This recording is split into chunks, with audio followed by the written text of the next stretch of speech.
Okay. Good morning, good morning. Thank you. Happy teachers day. अच्छा, आज 5 सितंबर है। Thank you बच्चों। Thank you, very very thank you.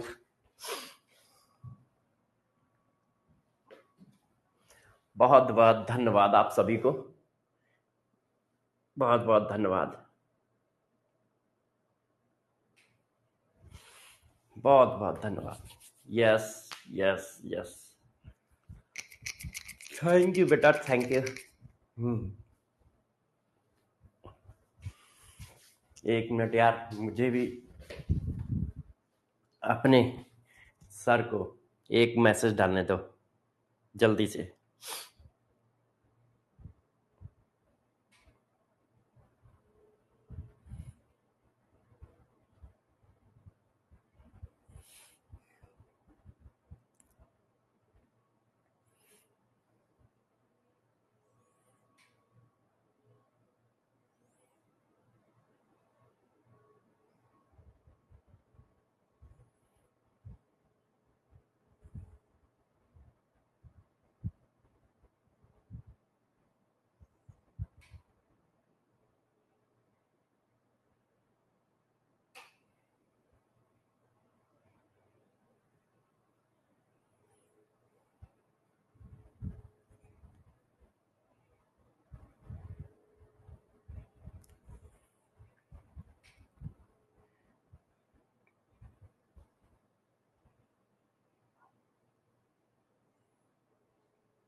हाँ भाई, सर कुछ लिखा है।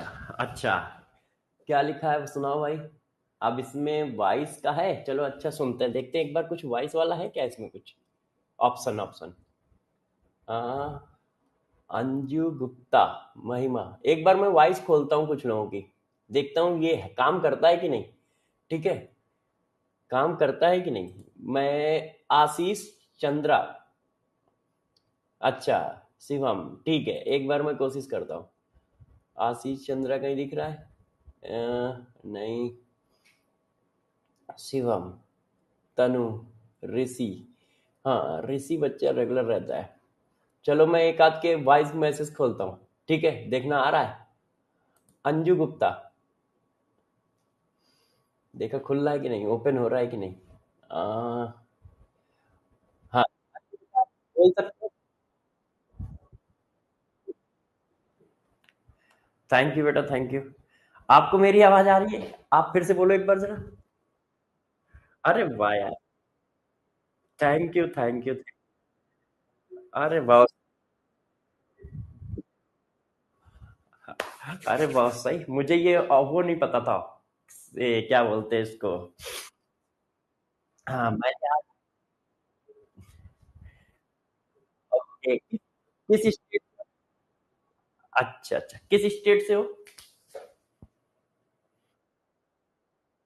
अच्छा, ओके। हाँ हाँ, ओके।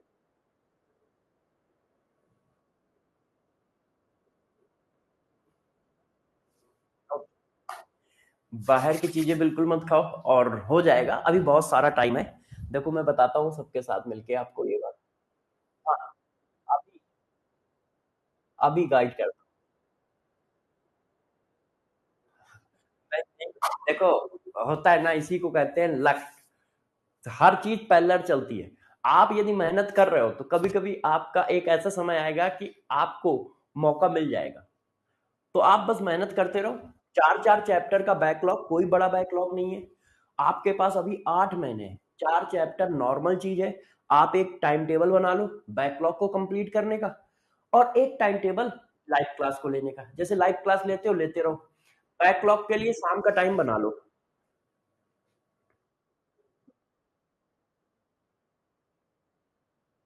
हम्म। हाँ तो एक हो जाएगा। थैंक यू, हो जाएगा, टेंशन बिल्कुल मत लो, ठीक है। चल, क्लास भी पढ़ा लिए, ओके। हम्म। और आदर्श, यस, कालू जी क्या कह रहे हैं? चलो, ठीक है। अब पढ़ाया जाए कुछ। अच्छा, कुछ लिखा है तो सुनाओ, सुनाओ। वॉइस कॉल करो सर। देखो, अच्छा ठीक है, मैं तुझे देखता हूँ, वॉइस कॉल आ रही है, आ रही है तो कर देता हूँ, एक को तो की है अभी। हम्म। ओके, ईशान, राजू,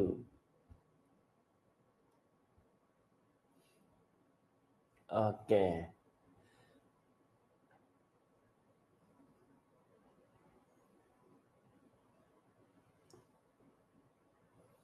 हम्म।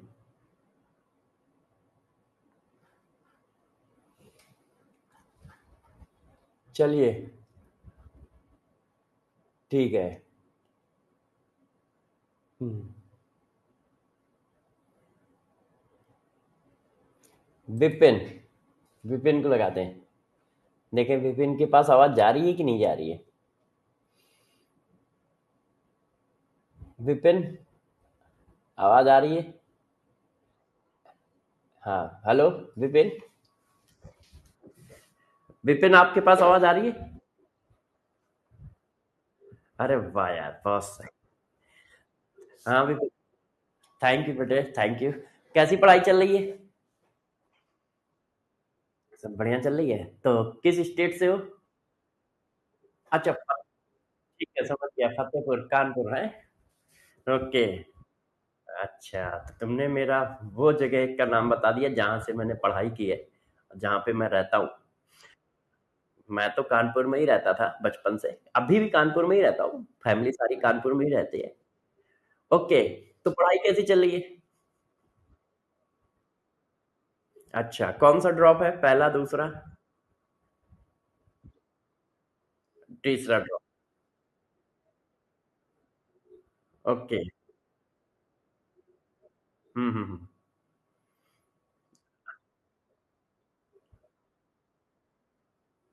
अच्छा। हम्म।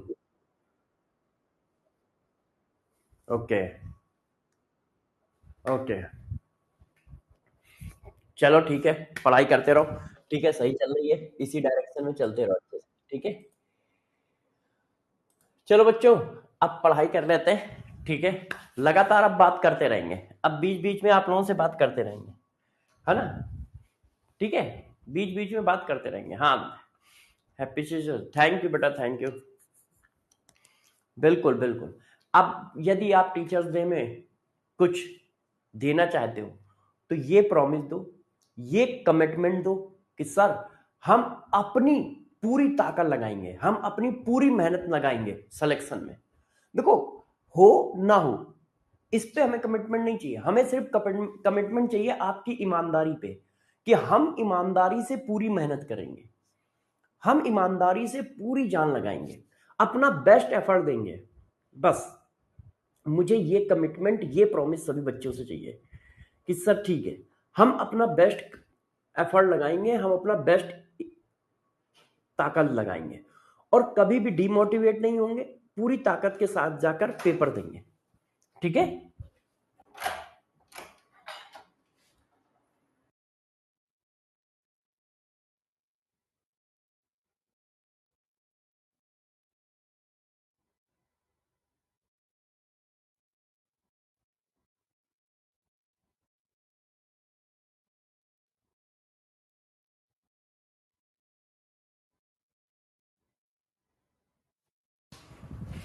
हाँ बच्चों,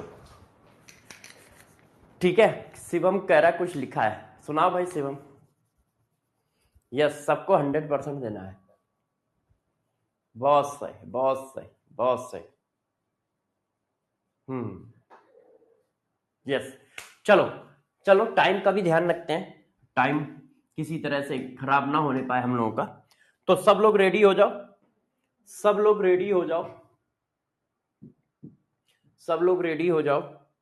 आपके पास बहुत जल्दी टीएचडी आ रहा है, रेडी हो जाइए सारे बच्चे। आपकी स्क्रीन पर टीएचडी आ रहा है। ये रहा आज का पहला टीएचडी, ये रहा बच्चों आज का पहला टीएचडी।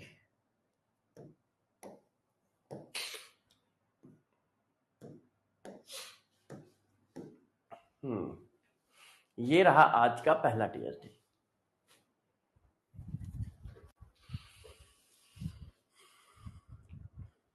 बताओ आंसर,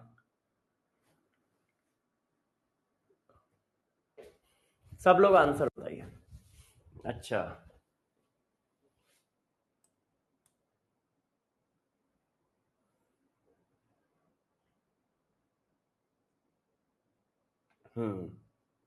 जल्दी जल्दी आंसर। यस।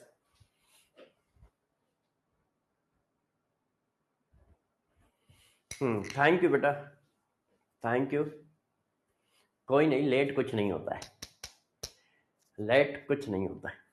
यस। जल्दी जल्दी आंसर बताइए आप लोग। बेटा बुक आ जाएगी, आप लोग एक बार वहां मैसेज करो, बुक आ जाएगी, आप मैसेज करो उनको।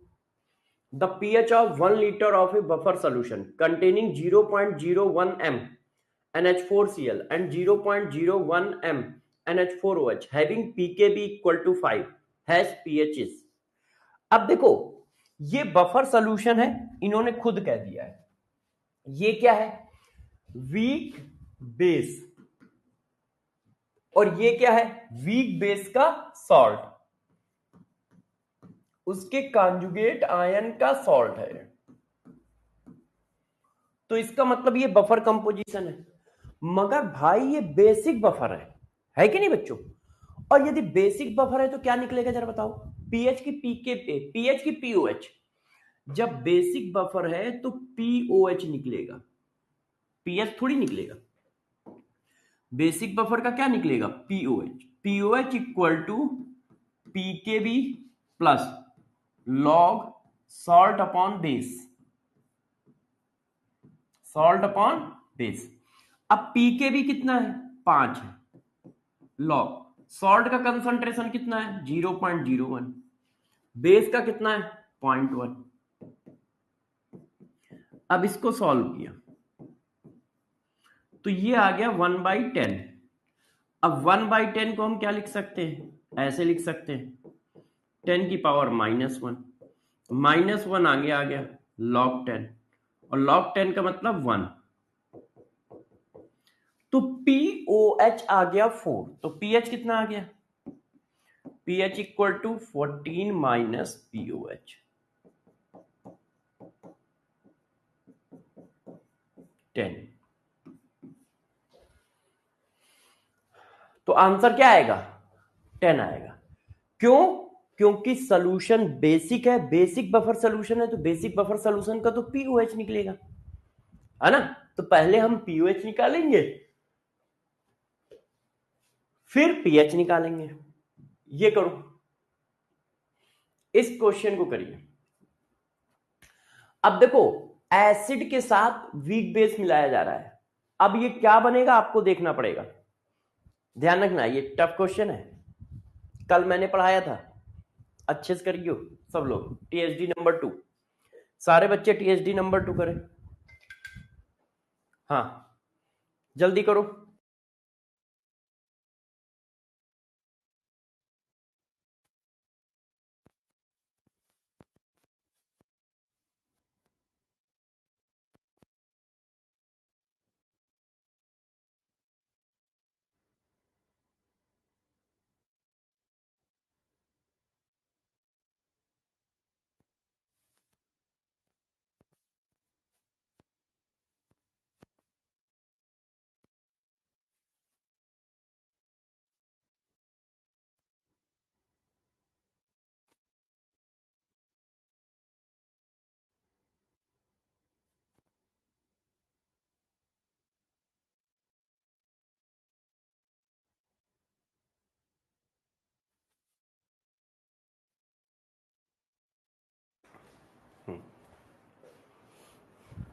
कैप कह रहा है मुझे क्वेश्चन में पता नहीं लगा कि पहले क्या निकालूं। कैप बेटा ये तो पता चल गया था, ये बेसिक बफर है। अब बेसिक बफर है तो उसका फार्मूला ही पीओएच है, उसका फार्मूला ही pOH equal to pKb plus log salt upon base है ना। इसका आंसर बताओ भाई। अब देखो मैंने कल आपको पढ़ाया है कि वीक बेस और स्ट्रॉन्ग एसिड मिलेंगे तो 3 केस हो सकते हैं। ये सॉल्ट हाइड्रोलिसिस का भी केस हो सकता है, ये बफर का भी केस हो सकता है, और ये प्योर एसिड का भी केस हो सकता है। अब इसमें से कौन सा केस है ये इसकी न्यूमेरिकल वैल्यू बताएगी। तो देखो आपके पास है H2SO4, इसकी रिएक्शन हुई NH4OH के साथ, एसिड बेस रिएक्शन होगी, अमोनियम सल्फेट बनेगा और वाटर बनेगा। ये जेई का क्वेश्चन है। अब देखो इसकी वैल्यू निकालो m इंटू वी 2 मिलीमोल, उसकी वैल्यू निकालो m इंटू वी 6 मिलीमोल 0,0। अब जब इसके 2 खर्च होते हैं तो इसके 4 खर्च होते हैं। देखो जितने इसके खर्च हो रहे हैं उसका डबल ये खर्च हो रहा है। यदि ये 1 खर्च होता है तो ये 2 खर्च होता है, डबल खर्च हो रहा है। तो जब ये 2 खर्च हुआ तो ये 4 खर्च होगा, बच्चा कितना 2, ये बच्चा 0। अच्छा जितना ये खर्च होता है उतना ये बनता है, तो 2 खर्च हुआ है 2 बनेगा और 2 बनेगा। अब देखो सॉल्यूशन में बचा क्या, आफ्टर रिएक्शन सॉल्यूशन में क्या बच रहा है, सॉल्यूशन में बच रहा है ये क्या है वीक बेस, फिर क्या बच रहा है उसका सॉल्ट, चेक करो। तो सॉल्यूशन में बच रहा है weak base plus salt, conjugate ion का सॉल्ट, ये बच रहा है। तो ये तो बफर की सिचुएशन है, वीक बेस और उसके कॉन्जुगेट आयन का सॉल्ट बच रहा है, तो ये बफर है। अब बफर कैसा है, बेसिक बफर है, तो बेसिक बफर का पीओएच होता है pOH equal to pKb log salt upon base, क्योंकि बफर बना है। पीकेबी की वैल्यू दी है 4.5, सॉल्ट की कितनी वैल्यू आई, सॉल्ट की वैल्यू आई 2 और एसिड की वैल्यू भी 2 है। कैलकुलेशन देखो कितनी इजी है, सॉल्ट की वैल्यू भी 2 बेस की वैल्यू भी 2, लॉग 1 की वैल्यू क्या होती है 0, तो पीओएच इतना आ गया। अब हमसे पीओएच पूछ रहा है कि पीएच पूछ रहा है, पीएच पूछ रहा है, तो pH equal to 14 minus pOH, तो ये आ गया 9.3। देखो कैलकुलेशन बहुत इजी है, 9.3, ये देखिए है 9.3। तो इस तरह का क्वेश्चन टफ होगा जब week acid weak base strong acid मिलाया जाए या वीक एसिड स्ट्रॉन्ग बेस मिलाया जाए। क्यों, उसमें 3 केस होते हैं। अब 3 में से कौन सा केस है ये पता चलेगा। अब मान लो ये भी 0 हो जाता, ये भी 0 हो जाता, तो सॉल्ट हाइड्रोलिसिस का केस बनता। अभी क्या बच रहा है, वीक एसिड बच रहा है और उसका कॉन्जुगेट सॉल्ट, तो बफर हो गया, बेसिक बफर हो गया, और बेसिक बफर का फार्मूला लग गया। ठीक है, अब आज बताओ भाई 2 में से किसके कितने क्वेश्चन सही, सबके तोते उड़ गए होंगे। 2 में से किसके कितने सही, 2 में से किसके कितने सही, यस यस बताइए, यस बताओ,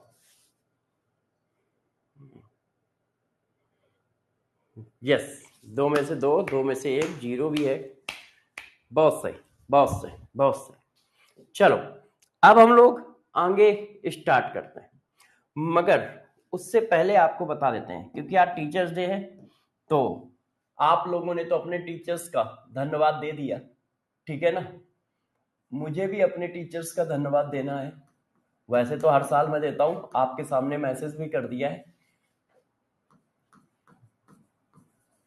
है ना।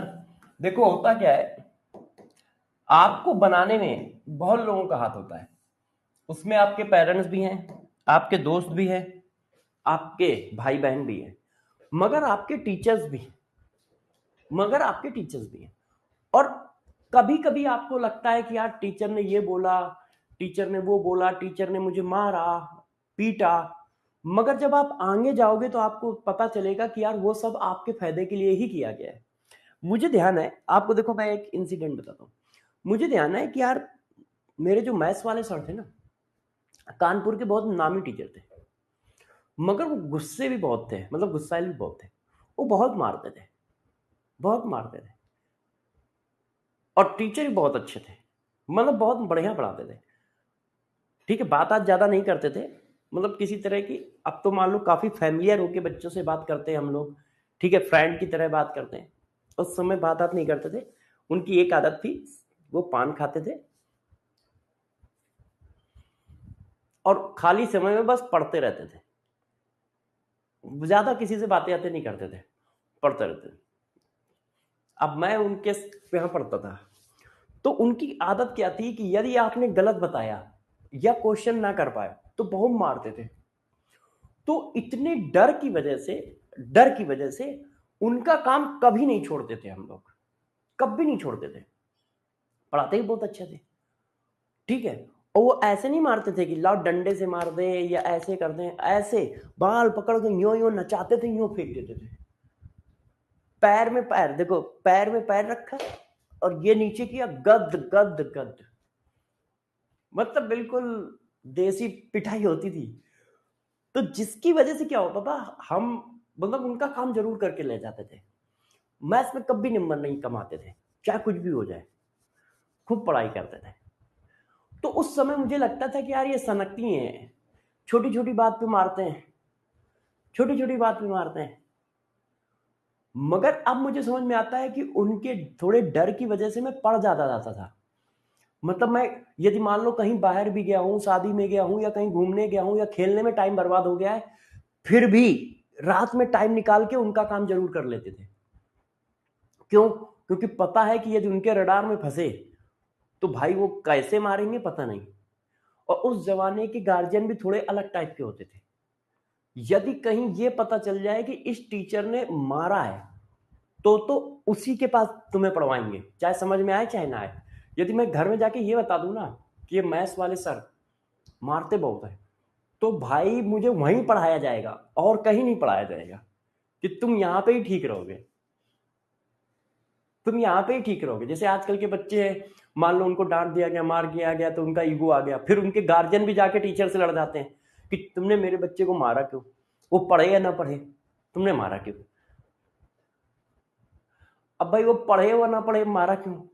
पहले उल्टा होता था, नहीं पढ़ रहा है, अरे सर ना पढ़े ना तो इसको खूब मारा करो, इसको खूब मारा करो। तो भाई हम लोग तो बहुत मारे जाते थे, हम लोग मतलब मैथ मारा जाता था, ठीक है, मैथ मारा जाता था, जिसकी वजह से मैं मगर पढ़ भी लेता था खूब, कुछ डर की वजह से। और कुछ टीचर, ऐसा नहीं कि सारे टीचर एक ही जैसे होते, देखो पढ़ाने के बहुत सारे तरीके, एक डर की वजह से, ऐसा नहीं कि सिर्फ यही तरीका चलता था, ऐसा नहीं है। फिजिक्स वाले सर हमारे बिल्कुल नहीं मारते थे, फिजिक्स वाले सर हमारे बिल्कुल नहीं मारते थे, वो पढ़ाते थे सिर्फ। और केमिस्ट्री वाले सर मिला जुला था, मिले जुले थे, मतलब वो मारते भी थे और पढ़ाते भी थे, हंसाते भी थे। और भाई उनका वेट बहुत था, वो वो जो पुराने जमाने की बुलेट है ना, उससे आते थे ऐसे दर दर दर दर दर दर, और वेट बहुत था। और पढ़ाते भी थे और खेलते भी रहते थे, और गुस्सा आ गए तो गदगदा देते थे, दौड़ा दौड़ा के मारते थे। तो हर टीचर का अपना अपना फ्लेवर है, अपना अपना पढ़ाने का तरीका है, मगर गलत नहीं है, इंटेंशन किसी का गलत नहीं है। भाई मान लो मैथ्स वाले सर जो हम लोगों को मारते थे, तो ऐसा थोड़ी है कि इसलिए मारते थे कि उनको मारना अच्छा लगता है। उनकी थ्योरी ये थी कि यार डर की वजह से थोड़ा ज्यादा पढ़ जाएंगे। केमिस्ट्री वालों की थ्योरी ये थी कि यार जब जरूरत हो तब मारो, नहीं तो आराम से बोलो, आराम से करो। फिजिक्स वालों की थ्योरी ये थी कि यार ये पढ़ लेंगे, बस पढ़ाते रहो। तो गलत कोई नहीं था, सब अपने इंटेंशन में सही थे, तरीका अलग होता है। अब जैसे देखो तुम ही हो, बैटिंग करने का सबका तरीका अलग अलग है, मगर सभी लोग 100 बनाना चाहते हैं ना। ऐसा थोड़ी है कि कोई बैट्समैन जा रहा है और वो सोच रहा है नहीं मैं तो 0 पे आऊंगा। वो यही सोच के आता है कि मैं आज इतने रन बनाऊंगा कि कोई नहीं बनाएगा। मगर सबके बैटिंग करने का तरीका अलग है, सबका इंटेंशन अलग है, अलग इंटेंशन के साथ बैटिंग हो रही है। उसी तरह से टीचिंग का है, सबका इंटेंशन एक है कि सिलेक्शन कराना है, सबके तरीके अलग अलग है, मेथड अलग अलग है। अब जैसे मैं किस हिसाब से पढ़ाता हूं, मैं पहले आपकी जगह पे खुद आता हूं कि यदि मैं बच्चा हूं तो क्या मैं इस बात को समझ पाऊंगा, क्या ये कॉन्सेप्ट इतना इजी है कि बच्चों को आसानी से आ जाएगा? नहीं है। यदि कॉन्सेप्ट नहीं है इजी तो फिर मैं उसको इजी बनाता हूं, क्योंकि मुझे पता है कि यदि मैं बच्चा हूं, मुझे नहीं समझ में आ रहा है तो फिर पढ़ाने से फायदा ही क्या है। मेन तो है उसको समझ में आए। तो उस कॉन्सेप्ट को, उस थ्योरी को मैं अपने लेवल पे इजी बनाता हूं, जैसे बच्चे को आराम से समझ में आए, इस हिसाब से टीचिंग चलती रहती है,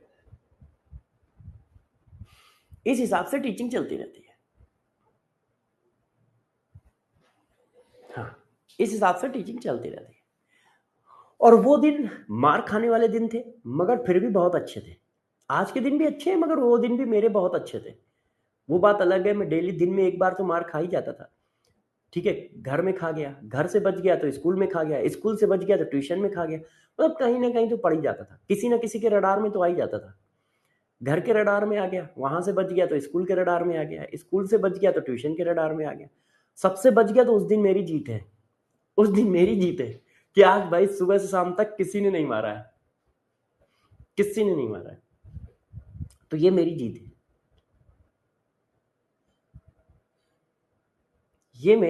जीत है, तो आप लोग पढ़ाई करते रहो, ठीक है ना। पुराने दिन याद दिला दिए हैं तुम लोगों ने। टीचर्स डे को प्रोग्राम होते थे, बहुत सारे प्रोग्राम होते थे। अच्छा, कुछ भी कहो, ठीक है। मतलब टीचर का मैं काफी क्लोज रहता था, मोस्टली सभी टीचरों के, या तो पढ़ने की वजह से या नेचर की वजह से, जैसे भी बोलो, काफी क्लोज रहता था। तो मुझे अभी भी याद है वो सारी चीजें। चलो पढ़ा देता हूँ, है ना, नहीं तो टाइम हो जाएगा। नहीं यार, मुझे एक्चुअली मेरे में दिक्कत एक है, मुझे डांस नहीं आता है, मुझे गाना गाना नहीं आता है, ठीक है, मुझे शायरी मारना नहीं आता है ना। क्वालिटीज बहुत कम है मेरे में। मेरे में जो क्वालिटीज है ना, बहुत कम है। मेरे को पढ़ाना आता है, मेरे को सच बोलना आता है, ठीक है। हाँ, आप लोगों से ज्यादा झूठ नहीं बोलता मैं। चलो आ जाओ। अब देखो, अच्छा हाँ, सॉल्बिलिटी प्रोडक्ट से पहले कॉमन आयन इफेक्ट हम लोग भूल गए। देखो, एक बच्चे ने लिखा तो मुझे याद आ गया। देखो, कॉमन आयन इफेक्ट क्या होता है ये पढ़ते हैं पहले। कॉमन आयन इफेक्ट क्या होता है ये पढ़ते हैं, और ये हेडिंग आपको आती है, बस मुझे आपको याद दिलाना है। जैसे हनुमान जी को उनकी ताकत याद दिलानी पड़ती थी ना, वैसे ही मुझे याद दिलाना है तुम्हें कॉमन आयन इफेक्ट आता है, बस मुझे याद दिलाना है। अब देखो, याद दिलाता हूं, मैं तुम्हें याद दिलाता हूं, देखना अभी तुम्हें सब याद आ जाएगा। कितने टैलेंटेड हो देखना, अभी तुम्हें अपने ऊपर गर्व होने लगेगा कि सर मैं बहुत टैलेंटेड हूं। देखो बच्चों, ये कंटेनर है, इस कंटेनर में मैंने क्या किया, एस्टिक एसिड भर दिया। क्या भरा मुन्ना? क्या भरा है? Acetic acid. ये एस्टिक एसिड भरा हुआ है, ये देखो। अब एस्टिक एसिड जब आपने इसमें भरा तो इसका डिसोसिएशन कैसे होगा? इसका डिसोसिएशन ऐसे होगा, ये वीक इलेक्ट्रोलाइट है, इक्विलिब्रियम पे डिसोसिएट होगा, ऐसे ऐसे, ये इक्विलिब्रियम स्टेबलाइज हुई। क्लियर है? ये इक्विलिब्रियम स्टेबलाइज हुई, है ना। अब जरा गौर से देखो, एस्टिक एसिड का अल्फा अभी 5% है, सपोज करो एस्टिक एसिड का अल्फा अभी 5%। अब बस मुझे ये बताना, क्वेश्चन नंबर 1 क्या मैंने पढ़ाया है, आप बस बताना, ठीक है। यदि एच आयन कंसंट्रेशन को इंक्रीज कर दिया जाए,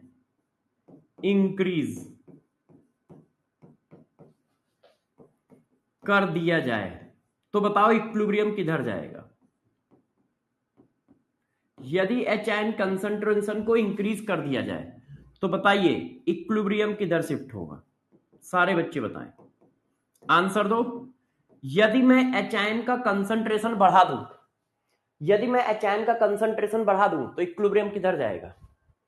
यदि आप HN का कंसंट्रेशन बढ़ाओगे तो ली चटेरियल प्रिंसिपल क्या कहता है? ली चटेरियल प्रिंसिपल क्या कहता है? मैंने पढ़ाया है पीछे। ली चटेरियल प्रिंसिपल में हम लोग क्या करते हैं? अपोज करते हैं। हम लोग क्या करते हैं बच्चों? अपोज करते हैं। यदि आप HN का कंसंट्रेशन बढ़ाओगे तो हम कम करेंगे। अब HN का कंसंट्रेशन तुमने बढ़ाया है, मुझे कम करना है, तो मैं पीछे आ जाऊंगा। मैं क्या करूंगा? इक्विलिब्रियम को बैकवर्ड डायरेक्शन में शिफ्ट कर दूंगा। तो इसका मतलब क्या है? Equilibrium shifted backward direction. Equilibrium shifted backward direction. क्या ये सही है? सारे बच्चे बताएं, क्या ये बात सही है? ये पीछे पढ़ाया गया है कि इक्विलिब्रियम बैकवर्ड डायरेक्शन में शिफ्ट हो जाएगा। अच्छा, अब दूसरा क्वेश्चन बताओ, यदि इक्विलिब्रियम बैकवर्ड डायरेक्शन में शिफ्ट हुआ तो क्या होगा? देखना, तो क्या अल्फा की वैल्यू डिक्रीज कर जाएगी? डिक्रीज हो जाएगी? बताओ यस या नो।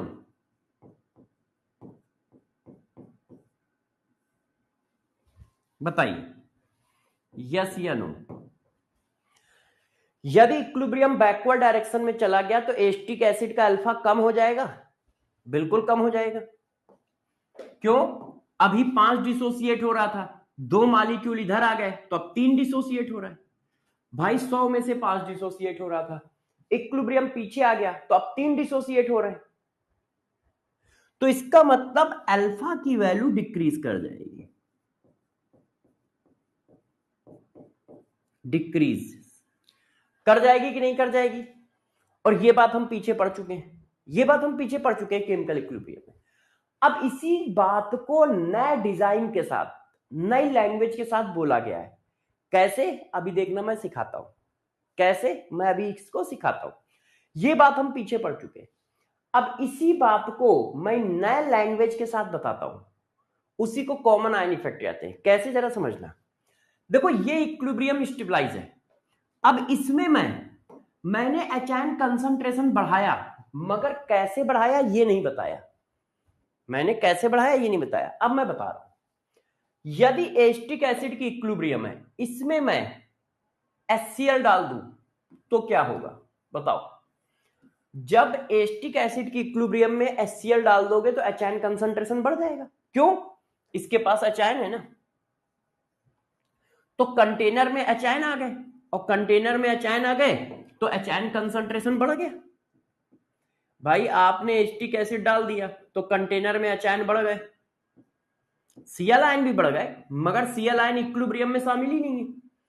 तो जब HN बढ़ गया, इसका मतलब प्रोडक्ट का कंसंट्रेशन बढ़ गया, तो इक्विलिब्रियम पीछे आ गया। इसी को यहां कॉमन आयन इफेक्ट नाम दिया जाता है। जिसमें इक्विलिब्रियम बनी हुई है, यदि वही आयन डाल दिया गया तो उसको कहते हैं कॉमन आयन। तो इनका कहना है कि यदि कॉमन आयन डाल दिया गया तो कॉमन आयन का क्या इफेक्ट आएगा? Equilibrium of weak acid weak base shifted to backward direction, so degree of dissociation decrease कर जाएगा। तो यही बात इस तरह से बोल दी गई है। देखो, इसी बात को इन्होंने इस तरह से बोला है। किस तरह से बोला है? इन प्रेजेंस ऑफ, गौर से देखो, in presence of common ion,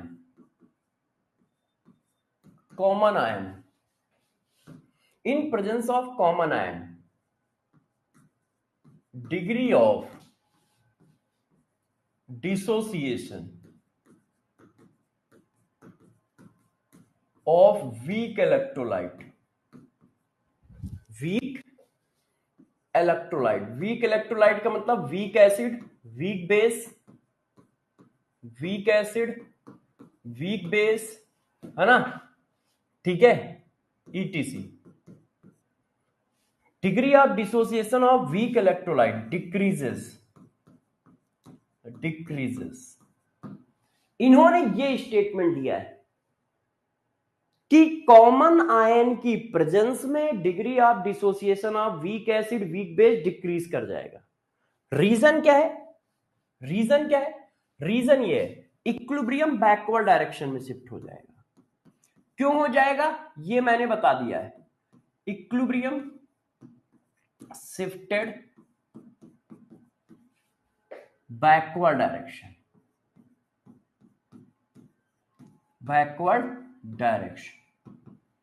जिसकी वजह से होगा। फॉर एग्जाम्पल क्या है? देखिए ठीक है, HCl added in acetic acid solution, acetic acid solution. So degree of dissociation of acetic acid decreases due to common ion। अब देखो यहां इन्होंने नाम अलग दिया। अलग क्यों दिया? देखो जब एसिटिक एसिड की इक्विलिब्रियम थी ऐसे, ये देखो एसिटिक एसिड की ये इक्विलिब्रियम बनी थी, अब आपने उसमें एचाइन मिला दिया, HCl डाल दिया, तो जब इस इक्विलिब्रियम में HCl डालोगे तो एचाइन के नंबर बढ़ जाएंगे। फॉर एग्जांपल ये 100 में से 5 डिसोसिएट हो रहा था, तो ये ऐसे था। अब ये 5 डिसोसिएट हो रहा था तो 5 5 था। अब आपने HCl डाला तो इसके नंबर क्या हो गए? बढ़ गए। 5 प्लस 20 HCl डाल दिया, तो जब इसका कंसंट्रेशन बढ़ गया तो इक्विलिब्रियम पीछे आ गया। तो ये डिसोसिएट हो गया, ये 3 हो गया, ये भी 2 डिसोसिएट हो गया, तो ये 3 प्लस 20 हो गया। अब ये 2 डिसोसिएट हुए तो ये 2 फॉर्म हो गया, तो ये 97 हो गया। तो इसका मतलब क्या है? अब 3 डिसोसिएट है, पहले कितना डिसोसिएट था? 5। तो डिग्री ऑफ डिसोसिएशन कम हो गया। इस चीज को यहां कॉमन आयन नाम दिया जाता है, जबकि ये बात तो हम पहले से ही जानते थे, बस नॉमेनक्लेचर चेंज हुआ है। ये बात तो हम पहले से जानते थे कि कंसंट्रेशन आप प्रोडक्ट बढ़ाओगे तो इक्विलिब्रियम बैकवर्ड डायरेक्शन में जाएगा, तो डिग्री ऑफ डिसोसिएशन कम हो जाएगा ड्यू टू ली चटेरियल प्रिंसिपल। मगर यहां पर इसको नाम दे दिया गया कॉमन आयन इफेक्ट, कि जो इक्विलिब्रियम बनी हुई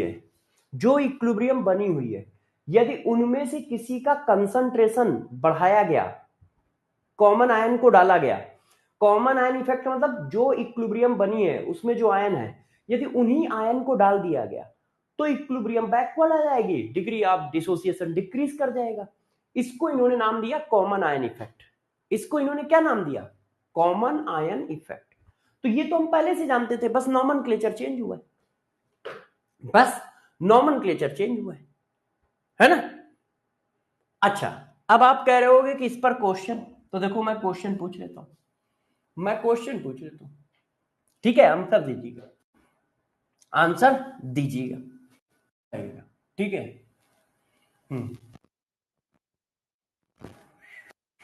बता रहा बच्चों, NaCl involve in given equilibrium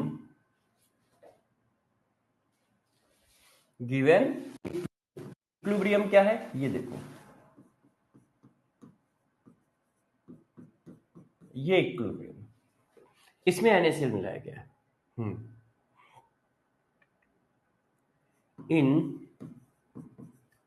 addition of NaCl, degree of dissociation of AgCl is A, increases B decreases, C no effect, none of these। बताओ भाई, बताइए। तो इक्विलिब्रियम क्या है ये? अब इसमें जो आप मिला रहे हो वो देखो आयन कॉमन है। आयन कॉमन होने का मतलब कंसंट्रेशन ऑफ प्रोडक्ट बढ़ाया है।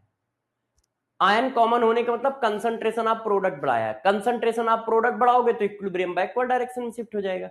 इक्विलिब्रियम बैकवर्ड डायरेक्शन में शिफ्ट हो गया तो अल्फा कम हो जाएगा। मगर इसको क्या कहेंगे? Due to common ion effect. यहां पे इसी चीज को कॉमन आयन बोला जाता है, due to common ion effect.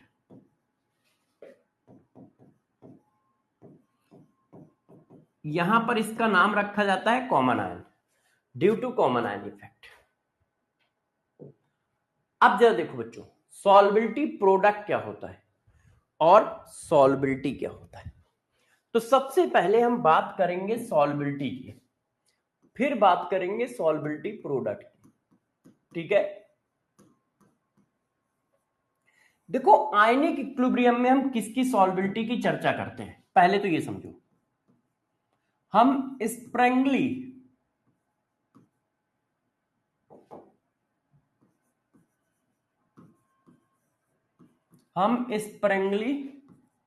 Soluble salt की चर्चा करते हैं।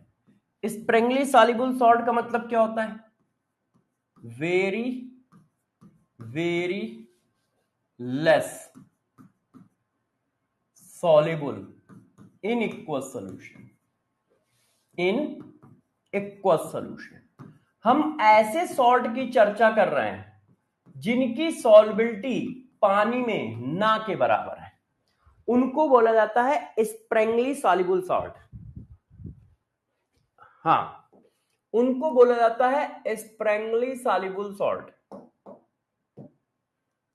SPARI।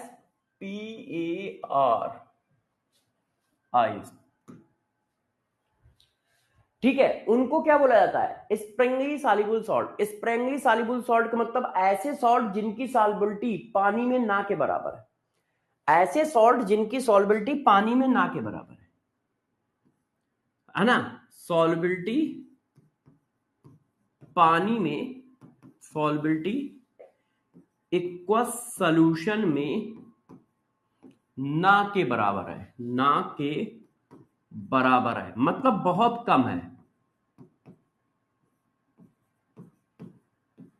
मतलब क्या? बहुत बहुत कम है सॉल्बिलिटी।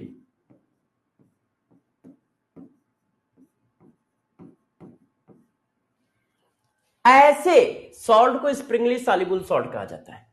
इनकी सॉल्बिलिटी की वैल्यू, इनकी सॉल्बिलिटी की वैल्यू 1 से बहुत बहुत बहुत छोटी होती है, 1 से बहुत ज्यादा छोटी होती है। तो सॉल्बिलिटी हमेशा लेस देन 1 होगी ऐसे सॉल्ट की। तो अब हम जिन सॉल्टों को पढ़ रहे हैं उनकी सॉल्बिलिटी हमेशा लेस देन होगी। और सॉल्बिलिटी को हम रिप्रेजेंट करा रहे हैं किससे? सॉल्बिलिटी को हम रिप्रेजेंट करा रहे हैं स्मॉल एस से। ये देखो स्मॉल एस से, ठीक है।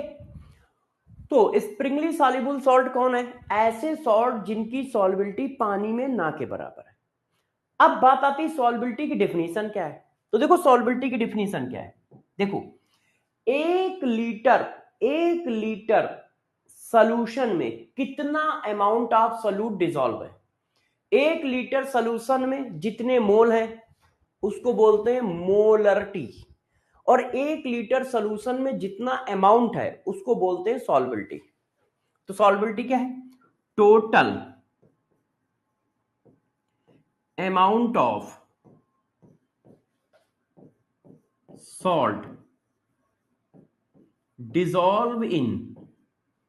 dissolve total amount of salt dissolve in 1 liter of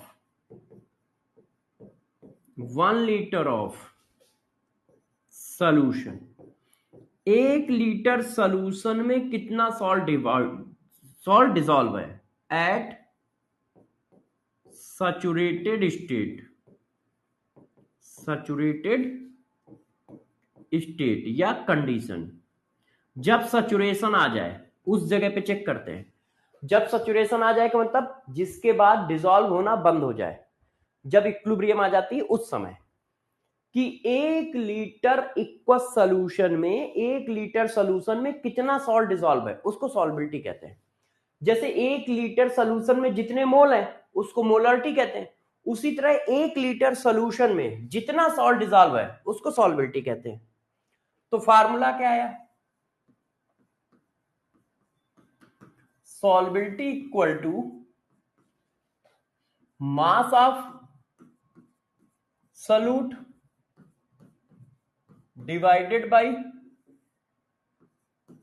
volume of solution in litre. तो यदि आप देखो तो यूनिट क्या बनी, यूनिट ऑफ सॉल्बिलिटी,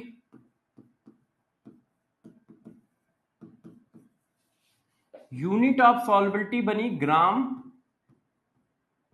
पर लीटर है। यूनिट ऑफ सॉल्बिलिटी क्या बनी, ग्राम पर लीटर। अरे भाई सॉल्बिलिटी की वैल्यू, अच्छा उल्टा लिखा है, सॉल्बिलिटी की वैल्यू 1 से, अच्छा हाँ नहीं सही लिखा था यार, सॉल्बिलिटी की वैल्यू 1 से बहुत छोटी है, 1 उसके रिस्पेक्ट में बहुत बड़ा है। तो देखो यूनिट ऑफ सॉल्बिलिटी क्या बनी, ग्राम पर लीटर। यूनिट ऑफ सॉल्बिलिटी क्या बनी, ग्राम पर लीटर। अब देखो एक बार मैं इन सारी चीजों को फिर से रिवाइज करता हूं। स्प्रिंगली सॉल्युबल सॉल्ट का मतलब ऐसे सॉल्ट जिनकी सॉल्बिलिटी पानी में ना के बराबर है, ऐसे सॉल्ट को स्प्रिंगली सॉल्युबल सॉल्ट कहते हैं। तो सॉल्बिलिटी की वैल्यू हमेशा लेस देन 1 होगी और 1 से बहुत छोटी होगी। अच्छा सॉल्बिलिटी को स्मॉलेस्ट से रिप्रेजेंट करते हैं। सॉल्बिलिटी होता क्या है, 1 लीटर सॉल्यूशन में कितना सॉल्यूट डिसॉल्व है, 1 लीटर सॉल्यूशन में कितना मास सॉल्यूट का डिसॉल्व है at saturated state is known as solubility. तो फार्मूला बनाया, mass of solute divided by volume of solution, ये आ गया। अब प्रॉब्लम क्या है जरा गौर समझो, यहां पर आप सारे बच्चे गौर से ध्यान देना।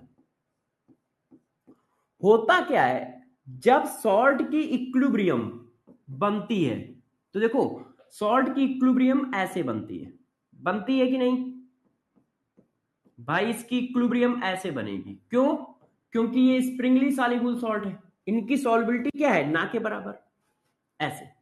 अब ये सॉलिड है, ये इक्वस है, ये इक्वस है। अब इसका इक्विलिब्रियम कांस्टेंट लिखो, तो जब आप इसका इक्विलिब्रियम कांस्टेंट लिखोगे तो ऐसे ही तो लिखोगे, बताओ सब लोग, ऐसा ही तो लिखोगे। हाँ, अब इस इक्विलिब्रियम कांस्टेंट को नया नाम दे दिया जाता है, इस इक्विलिब्रियम कांस्टेंट को नया नाम दे दिया जाता है केएसपी। ये देखो क्यों, क्योंकि आप सबको पता है कि सॉलिड के कंसंट्रेशन को इक्विलिब्रियम कांस्टेंट में नहीं लिखा जाता है, सॉलिड के कंसंट्रेशन को इक्विलिब्रियम कांस्टेंट में नहीं लिखा जाता है। तो concentration of product upon reactant करोगे ही नहीं, क्योंकि रिएक्टेंट सॉलिड है। तो इस इक्विलिब्रियम कांस्टेंट को नया नाम दे दिया जाता है केएसपी। केएसपी क्या है, इसको बोला जाता है सॉल्बिलिटी प्रोडक्ट, इसको बोला जाता है सॉल्बिलिटी प्रोडक्ट। ये स्पेशली स्प्रिंगली सॉल्युबल सॉल्ट की इक्वेशन के लिए बनाया गया है। ये देखो ये स्पेशली स्प्रिंगली सॉल्युबल सॉल्ट की इक्वेशन के लिए बनाया गया है केएसपी। तो केएसपी क्या है, इक्विलिब्रियम कांस्टेंट। इसका मतलब इसकी वैल्यू सिर्फ सिर्फ सिर्फ टेम्परेचर पर डिपेंड करेगी और किसी पे नहीं। क्यों, क्योंकि ये इक्विलिब्रियम कांस्टेंट है। अब गौर से देखो, सब लोग ध्यान दीजिए, यहां पे क्या लिखा है, जब हम केएसपी लिखते हैं तो मोलर कंसंट्रेशन लिखा जाता है, एक्टिव मास लिखा जाता है। और एक्टिव मास क्या होता है, मोलर कंसंट्रेशन होता है। एक्टिव मास क्या होता है, मोलर कंसंट्रेशन। तो सॉल्बिलिटी की डिफिनीशन ये है, मास of solute volume of solution. Unit है ग्राम पर लीटर, मगर यहां पे यूनिट क्या लिखी है? मोल पर लीटर, मोल पर लीटर है। तो सॉल्बिलिटी ग्राम पर लीटर होती है, मगर हम सॉल्बिलिटी प्रोडक्ट में इसे मोल पर लीटर के टर्म में पढ़ते हैं, मोल पर लीटर के टर्म में पढ़ते हैं। चेक करो, ये देखो, ये मोल पर लीटर है। तो ग्राम पर लीटर सॉल्बिलिटी को मोल पर लीटर में कैसे कन्वर्ट करोगे? तो देखो, यदि मोलर सॉल्बिलिटी मोल पर लीटर है तो मोल पर लीटर कैसे बनाओगे बताओ? तो देखो जरा बच्चों, ग्राम पर लीटर सॉल्बिलिटी हमें चाहिए, तो यदि मोल में मॉलिक्यूलर वेट का मल्टीप्लाई कर दो तो क्या बन जाएगा? यदि मोल में मॉलिक्यूलर वेट का मल्टीप्लाई करोगे तो क्या बनेगा? सब बच्चे बताएं, यदि मोल में मॉलिक्यूलर वेट का मल्टीप्लाई करेंगे तो क्या बनेगा? बताओ भाई सारे बच्चे, यदि मोल में मॉलिक्यूलर वेट का मल्टीप्लाई करेंगे तो क्या बनेगा? बताओ। ग्राम पर लीटर मास बन जाएगा। तो मोल पर लीटर में सॉल्बिलिटी निकाल के उसमें मॉलिक्यूलर वेट का मल्टीप्लाई कर दोगे तो ग्राम पर लीटर सॉल्बिलिटी आ जाएगी। तो ग्राम पर लीटर सॉल्बिलिटी, सॉल्बिलिटी स्मॉल एल होती है ना, तो ग्राम पर लीटर सॉल्बिलिटी क्या होगी? Molecular weight, molecular weight into solubility mole per litre. ये देखो, ये होगी। अब क्वेश्चन में देखे रहना कि सॉल्बिलिटी की यूनिट क्या दे रहा है, उसी हिसाब से क्वेश्चन को चेंज करते रहना, मगर यहां पर हमेशा मोल पर लीटर डालना है, यहां पर हमेशा मोल पर लीटर डालना है। क्यों? क्योंकि ये इक्विलिब्रियम कांस्टेंट है, केएसपी एक इक्विलिब्रियम कांस्टेंट है। क्यों? क्योंकि केएसपी एक इक्विलिब्रियम कांस्टेंट है, तो यहां per unit mole per litre मिलेगी। अब देखो मैं इसको थोड़ा करके दिखाता हूं, इसको मैं करके दिखाता हूं। जैसे ये AgCl है, अब ये पानी में डाला गया तो इस तरह से इक्विलिब्रियम बनी, Ag ion equals Cl ion equal. किसी ने कहा AgCl की सॉल्बिलिटी S है, AgCl की सॉल्बिलिटी क्या है? S, T इक्वल टू 0 पर। तो ये अब जब इक्विलिब्रियम आई T सेकंड के बाद, T सेकंड के बाद जब इक्विलिब्रियम आई तो देखो ये हो गया हमारा 0, ये हो गया S, ये हो गया S। जितना ये ब्रेक होगा उतना ये फॉर्म होगा, उतना ये फॉर्म होगा। तो S ब्रेक हुआ, S फॉर्म हुआ, S फॉर्म हुआ। अब यहां पर यदि कोई बच्चा गौर से देखेगा तो वो कंफ्यूज हो जाएगा कि यार सर ने या तो गलत लिखा है या ये रिप्रेजेंटेशन मेरे को समझ में नहीं आ रहा है। यदि कोई थोड़ा गौर से देखेगा, कैसे बताता हूं। आपने साइन इक्विलिब्रियम का लगा है, हाँ, तो रिएक्टेंट पूरा का पूरा खत्म कैसे हो सकता है? अब जब खत्म हो गया तो इक्विलिब्रियम कैसी? इक्विलिब्रियम का मतलब है कि रिएक्टेंट भी है, प्रोडक्ट भी है। तो जब इक्विलिब्रियम का साइन है तो यहां 0 कैसे लिखा जा रहा है?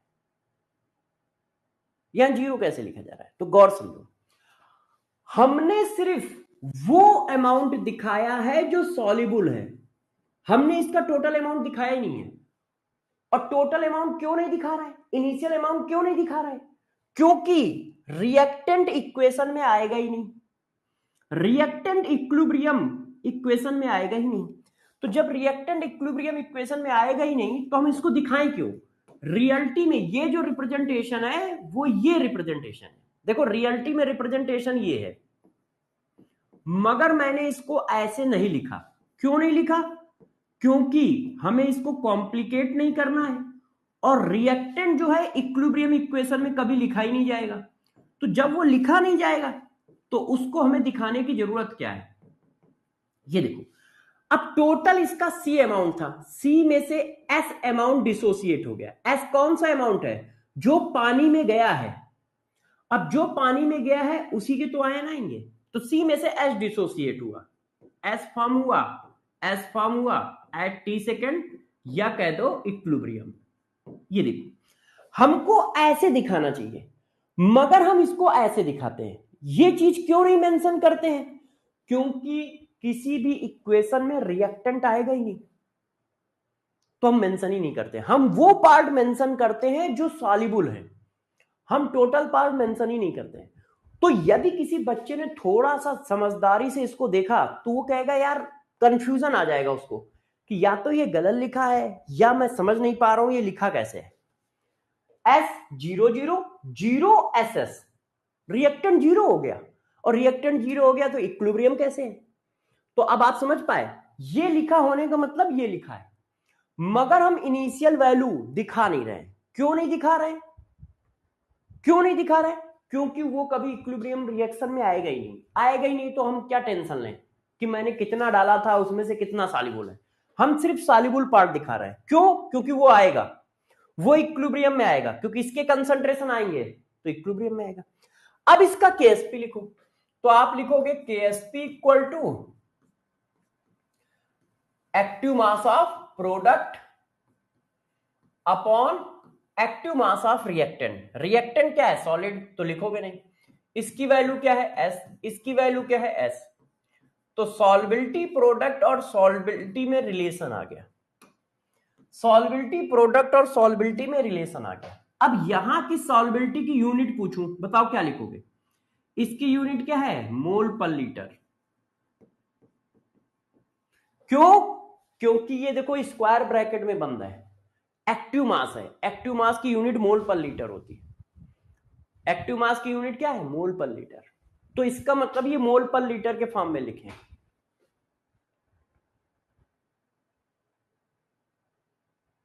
अरे प्रभु, मोल मॉलिक्यूलर वेट का डिवीजन, मॉलिक्यूलर वेट का डिवीजन नहीं होगा। सही लिखा है, सही लिखा है बेटा।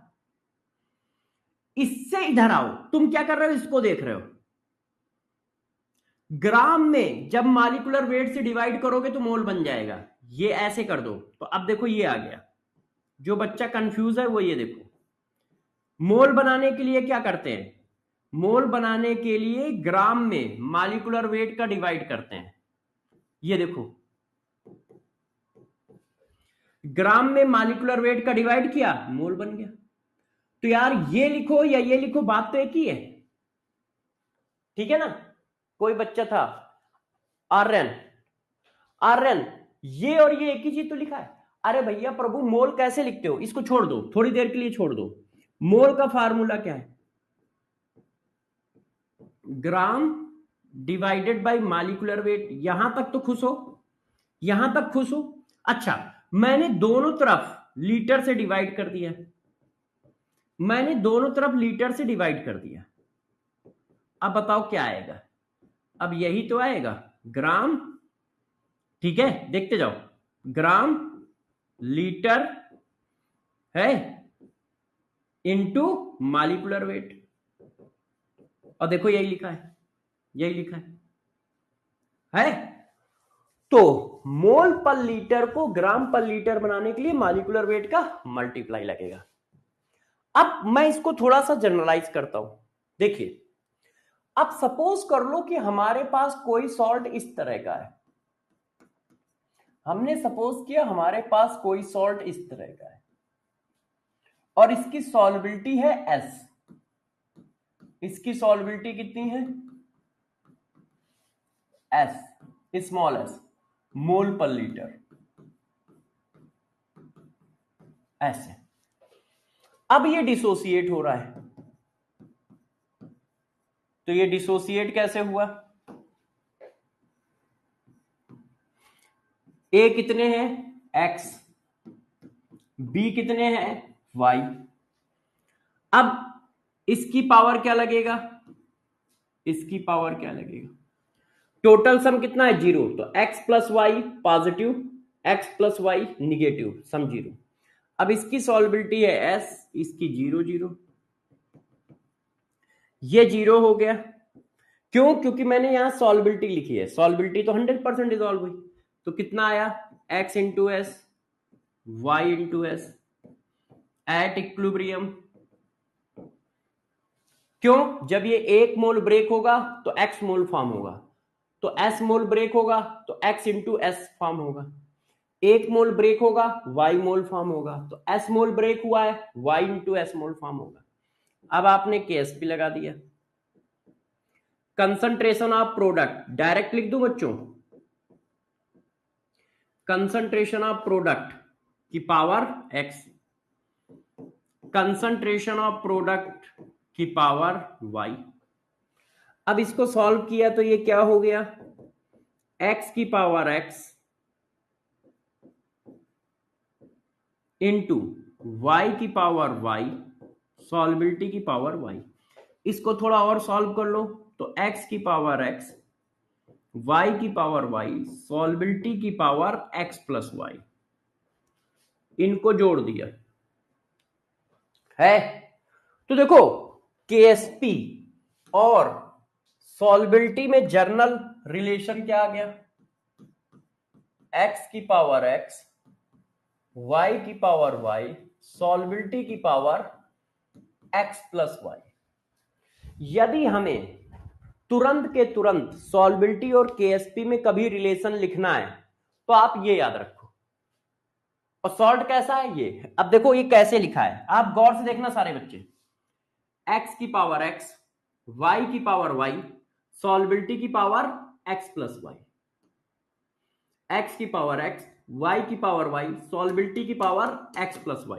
ये देखो, ये देखो, यदि किसी ने मुझे ये सॉल्व दिया, देखो अब आपको एग्जांपल करके दिखाता हूं। अभी मैंने इसका निकाला था, अब इसने कहा कि AgCl एक सॉल्ट है, इसका KSP और सॉल्बिलिटी में रिलेशन बताओ। तो यहां x की जगह कितना है 1, y की जगह कितना है 1, तो KSP इक्वल टू x की पावर x, y की पावर y, सॉल्बिलिटी की पावर x प्लस y। तो रिलेशन क्या आ गया, डायरेक्ट रिलेशन आ गया। अब देखो आप यही निकाल के लाए थे, पीछे पीछे चेक करो, यही निकाला है, ये देखो। तो अब हमें करना नहीं पड़ेगा, हम डायरेक्ट निकाल लेंगे। जैसे ये है, किसी ने कहा यार इस सॉल्ट का आप निकालो कि सॉल्बिलिटी क्या आएगी, तो हम क्या निकालेंगे, देखो KSP इक्वल टू x की पावर x, तो x की जगह क्या है 1, y की पावर y, सॉल्बिलिटी की पावर x प्लस y। तो ये बना जाके 4x की पावर 3, 4x की पावर 3। क्योंकि डायरेक्ट ऐसा क्वेश्चन भी आपको पूछा जाएगा, तो आपको ये रिलेशन थोड़ा याद रखना चाहिए, इससे आपका क्वेश्चन आसान हो जाएगा, आप आसानी से क्वेश्चन निकाल पाओगे, जवाब दे पाओगे। देखिए मैं एक क्वेश्चन आपको देता हूं,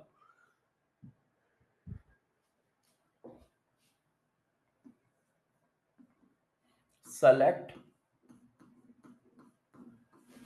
correct relation between solubility of SBI2H3 salt, solubility of Bi2H3 salt and solubility product, solubility product A। ठीक है, आपको बताना है, हाँ A, B,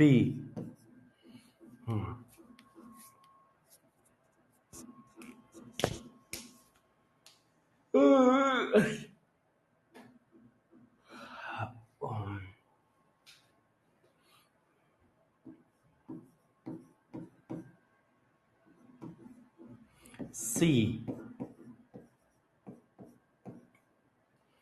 D। बताओ कौन सा रिलेशन सही है। तो अब आप डायरेक्ट ऐसे क्वेश्चनों को कर सकते हो, ज्यादा आपको टेंशन नहीं लेनी। KSP इक्वल टू x की पावर x, y की पावर y, सॉल्बिलिटी की पावर x प्लस y। तो ये 4 हो गया, ये 27 हो गया, और ये पावर 5 हो गई। तो पावर कितनी आएगी 5, 5 है 5 है 4 है, ये गलत हो गया। अच्छा अब मल्टीप्लाई करो, 7 चौक 28, 4 दूनी 8, 8 2 10, ये आ गया। तो इस तरह के क्वेश्चन भी आपको मिलेंगे, इस तरह के क्वेश्चन भी आपको मिलेंगे, ठीक है। अब गौर से मेरी बात को समझिएगा, कोई बच्चा डरेगा नहीं। अब देखो, मैं सीएचडी भी लिख रहा हूं, जैसे आप इस बात को समझ पाए। देखिए सीएचडी, पहले मैंने पढ़ाया कॉमन आयन इफेक्ट। तो कॉमन आयन इफेक्ट में मैंने क्या पढ़ाया? कॉमन आयन इफेक्ट का मतलब है कॉमन आयन का इफेक्ट, कॉमन आयन का इफेक्ट। और वो क्या होता है? वो क्या होता है? In presence of common ion,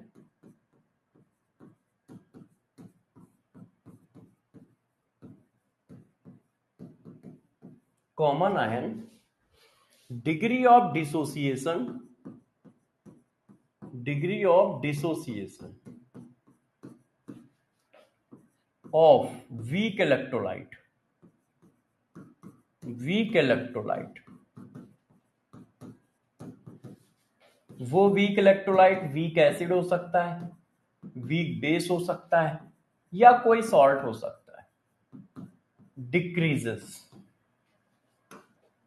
decreases. क्यों?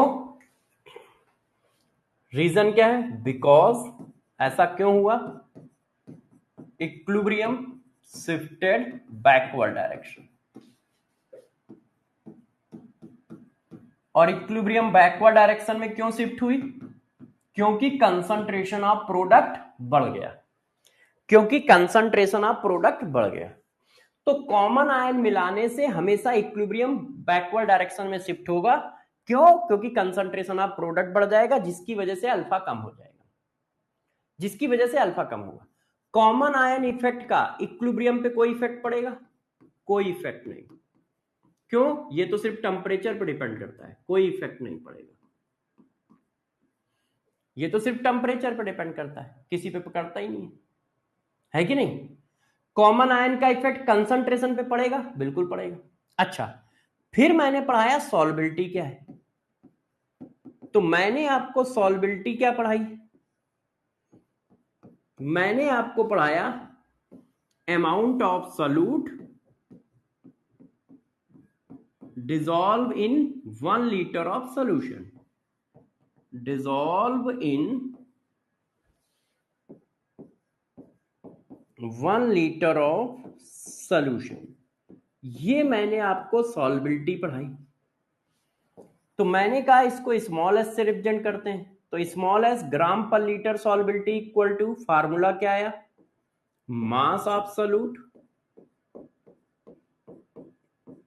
इन gram divided by volume of solution in litre. ये देखो यूनिट आ गई ग्राम पर लीटर। अब सॉल्बिलिटी को कहो मोलरिटी कहो, या इसको बोलो सॉल्बिलिटी इन ग्राम पर मोल पर लीटर, सॉल्बिलिटी इन मोल पर लीटर।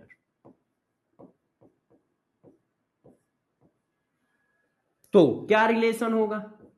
सॉल्बिलिटी इन ग्राम पर litre divided by molecular weight, या फिर सॉल्बिलिटी इन ग्राम पर litre equal to सॉल्बिलिटी in mole per litre into molecular weight. इसको इधर ले आया, बात वही है, ये बात बताई। फिर मैंने आपको यह बताया कि सॉल्बिलिटी की वैल्यू, क्यों? क्योंकि हम स्प्रिंगली सॉल्युबल सॉल्ट की बात कर रहे हैं, स्प्रिंगली सॉल्युबल सॉल्ट की बात कर रहे हैं, इसलिए सॉल्बिलिटी की वैल्यू ऑलवेज 1 से बहुत छोटी होगी, ध्यान रखिएगा, 1 से बहुत छोटी होगी। अब मैंने आपको पढ़ाया रिलेशन कि सॉल्बिलिटी और केएसपी में क्या रिलेशन है, एंड केएसपी। मैंने सपोज किया कि ये हमारा सॉल्ट है AXBY, जो इस तरह से डिसोसिएट हो रहा है।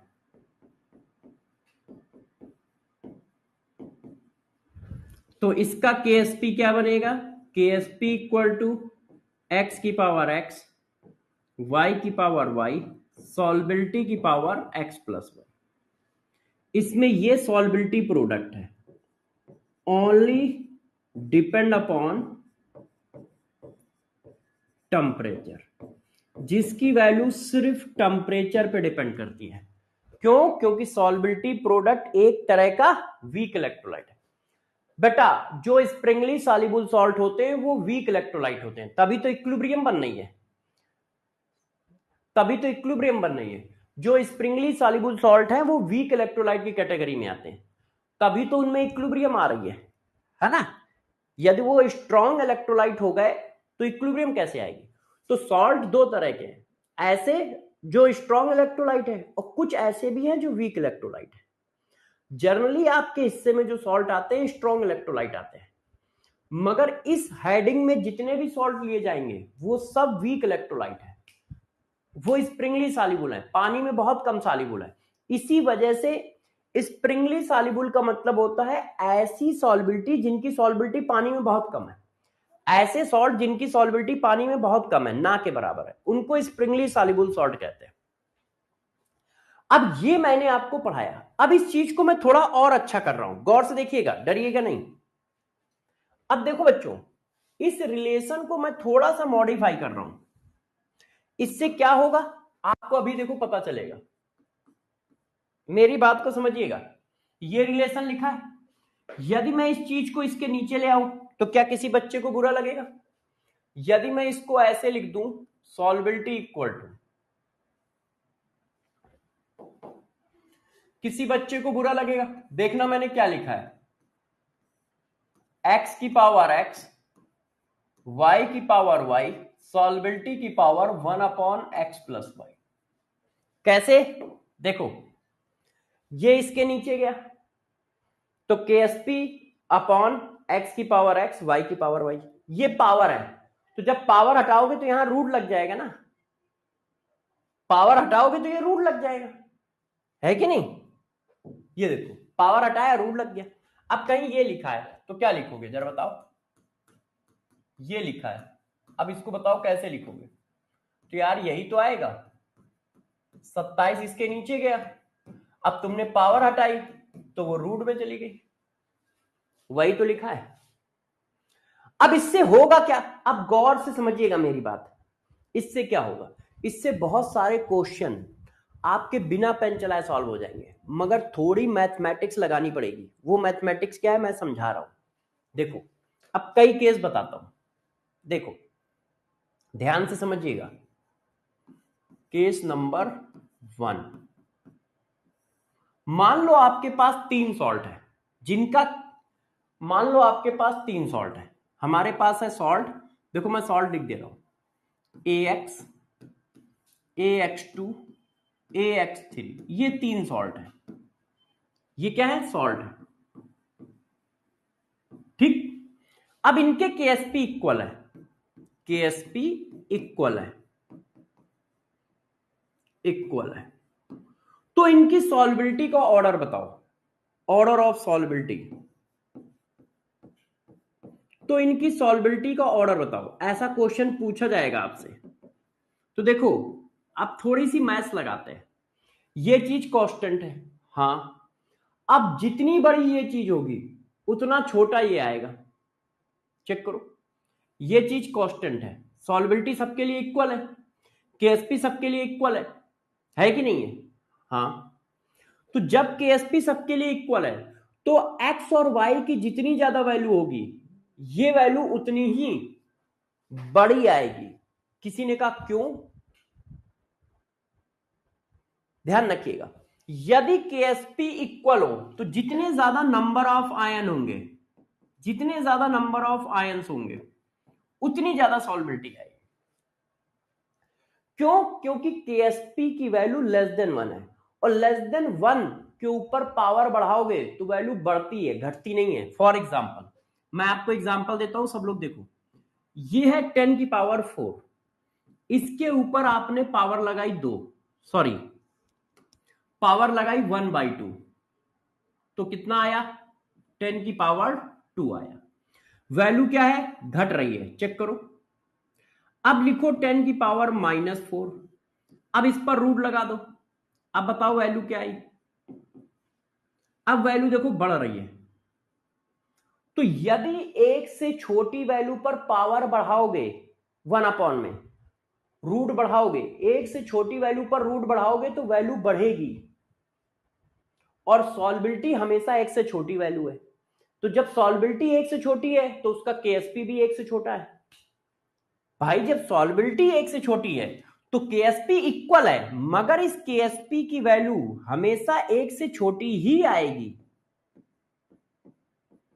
क्यों? क्योंकि सॉल्बिलिटी एक से छोटा है। इक्वल है मगर छोटा होगा एक से, तो जितने ज्यादा आयन होंगे उतना बड़ा रूट लगेगा, और जितना बड़ा रूट लगेगा वैल्यू उतनी ज्यादा बड़ी होगी। ये मैथमेटिक्स लगाई है। ऐसे क्वेश्चनों को अपने को करने की जरूरत नहीं है, डायरेक्ट देख के निकाल देना है, ड्यू टू मैथमेटिक्स। ये कोई ट्रिक नहीं है, मैं ट्रिक कभी पढ़ाता ही नहीं हूं भाई। मैंने केमिस्ट्री में बस मैथ्स लगाया है थोड़ा सा, कि जितनी बड़ी रूट होगी उतनी बड़ी वैल्यू बाहर आएगी। अब इस पर क्वेश्चन कैसे आएगा, मैं क्वेश्चन भी कराता जा रहा हूं, जैसे आपको आइडिया रहे कि चलेगा कैसे क्वेश्चन। देखो ये क्वेश्चन, गौर से सारे बच्चे इस क्वेश्चन को समझे। सॉल्ट AgCl, ठीक है, आप देखते जाओ, MgCl2 एंड AlCl3, ठीक है, AlCl3, सॉल्ट इतना इतना इतना इज KSP 1 × 10 की power -20, arrange increasing order of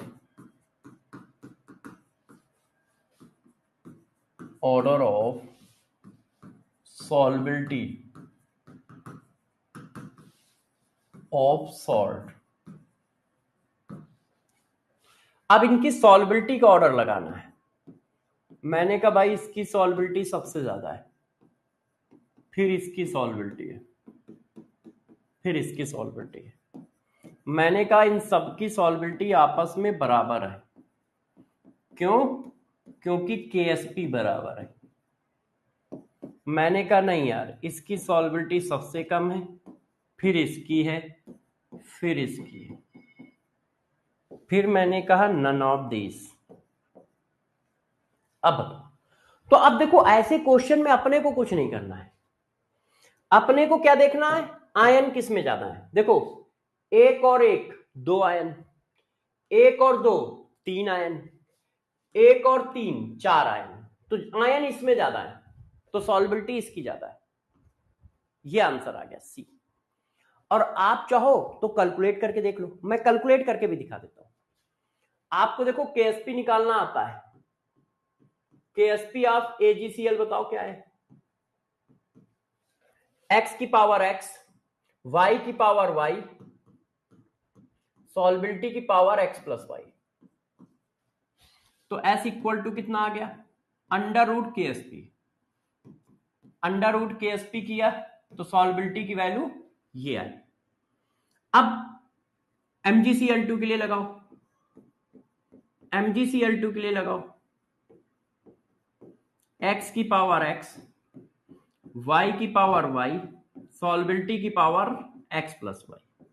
तो इसकी वैल्यू आ गई, सॉल्बिलिटी की पावर, देखो ये 4 नीचे चला गया, 1/3।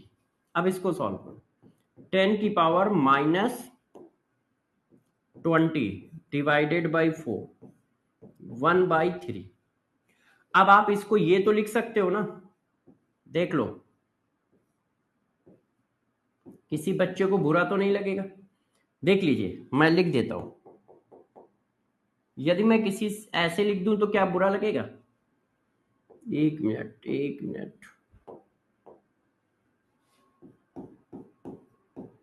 ऐसा लिख दूं तो बुरा लगेगा? देखो, इसको मैंने लिख ला 10 इंटू 10⁻⁻21। अब 10⁻⁻21 को कुछ देर के लिए बाहर ले आओ। 10⁻⁻21 को बाहर ले आओ तो 10⁻⁻7 बचा। अब ये वैल्यू एक से बड़ी है, एक से बड़ी वैल्यू का कोई भी रूल एक से बड़ा आता है।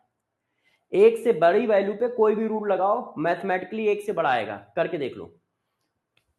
अब 2 के ऊपर कोई भी रूल लगाओ, 1 से बड़ी वैल्यू आएगी। तो देखो, ये 1 से बड़ा है और ये 10⁻�7। यहां क्या आया था? 10⁻10।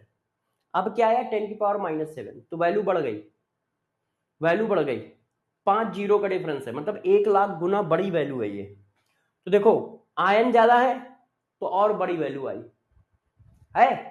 तो अब आप इतना सॉल्व करोगे बार बार और फिर कंपेयर करोगे, तो मैथ पढ़ो ना। मैथ हमें सिखाती है, मैंने सिखा दिया कि ऐसे क्वेश्चनों को सॉल्व ही करना करो, मैथ के हिसाब से ये आंसर आएगा। अच्छा, अब अगर आगे आओ, ठीक है। केस नंबर नेक्स्ट 2 समझो। यदि कहीं पे, गौर सुनना, ये सॉल्ट है और ये सॉल्ट एक जैसे हैं, आयन के नंबर सेम है, ये देखो आयन के नंबर सेम है, नंबर ऑफ आयन सेम है, चेक करो। तो सॉल्बिलिटी क्या होगा? तो ऑर्डर ऑफ सॉल्बिलिटी जो होगा केएसपी के डायरेक्टली प्रोपोर्शनल होगा। जितना ज्यादा केएसपी उतना ज्यादा सॉल्बिलिटी। कैसे? ये देखो, x प्लस वाई की वैल्यू सबके लिए सेम है, नंबर ऑफ आयन सेम होने का मतलब x प्लस वाई सेम है। तो जब x प्लस वाई सेम है तो सॉल्बिलिटी केएसपी के डायरेक्टली प्रोपोर्शनली तो है। यदि x प्लस वाई सेम है तो सॉल्बिलिटी डायरेक्टली के केएसपी प्रोपोर्शनल है। जिसका सॉल्बिलिटी ज्यादा, जिसका केएसपी ज्यादा, उसकी सॉल्बिलिटी ज्यादा।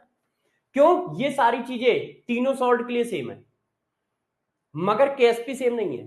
तो जिसका केएसपी ज्यादा होगा उसकी सॉल्बिलिटी ज्यादा होगी, डायरेक्टली प्रोपोर्शनल का रिलेशन है। अब इस पर क्वेश्चन कैसे बनेगा? देखो, ये क्वेश्चन ध्यान दो बच्चों। मैंने कहा AgCl, AgBr, AgI, 3 सॉल्ट है जिनके केएसपी ये दिए है।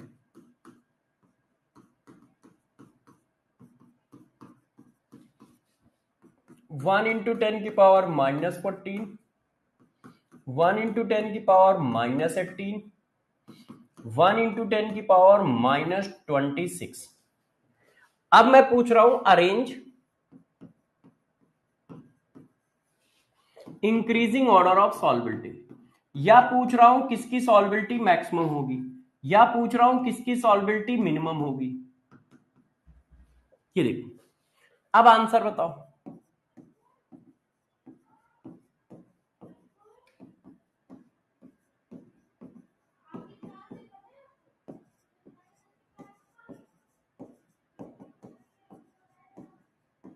बताओ भाई आंसर सब लोग, किसकी सॉल्बिलिटी क्या आएगी?